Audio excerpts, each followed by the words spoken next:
వీర హనుమాన్ విజయ యాత్రలో భాగంగా నిజామాబాద్ మాజీ ఎమ్మెల్యే బిగాల గణేష్ గుప్తా గారి ఆధ్వర్యంలో పండ్ల పంపిణీ మజ్జిగ పంపిణీ కార్యక్రమం అనేది సాగుతోంది. వారు పాల్గొంటూ ఉన్నారు. ప్రస్తుతం మనతో పాటుగా ఉన్నారు. సార్, మీకు భారతీయ ఛానల్ తరపున హనుమాన్ జయంతి శుభాకాంక్షలు. నిజామాబాద్ నగర ప్రజలందరికీ కూడా హనుమాన్ జయంతి శుభాకాంక్షలు. చాలా బ్రహ్మాండంగా ఈరోజు నిజామాబాద్ నగరం అంతా కూడా కులమతాలకు అతీతంగా ఈ జయంతి ఉత్సవాలు జరుపుకుంటున్నారు.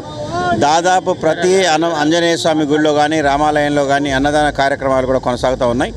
మరి ఈరోజు నేను మా అన్న బాజిరెడ్డి గోవర్ధన్ గారు బీఆర్ఎస్ పార్టీ అభ్యర్థి, అదేవిధంగా మా జిల్లా అధ్యక్షుడు జీవన్ రెడ్డి గారు, మరి మేయర్ గారు, మేమందరము గుళ్ళలకు వెళ్ళి ఆంజనేయ స్వామిని దర్శించుకొని మరి ఇక్కడ ఏదైతే శోభయాత్ర జరుగుతూ ఉందో ఆ శోభయాత్రలో ఒక చిరు కానుకగా గత సంవత్సరం ఏ విధంగా అయితే చేసినామో దాంట్లో భాగంగా పాల్గొనేటటువంటి భక్తులకు పండ్లు కానీ మజ్జిగ కానీ మంచినీళ్ళు కానీ ఇక్కడ ఏర్పాటు చేసినాం.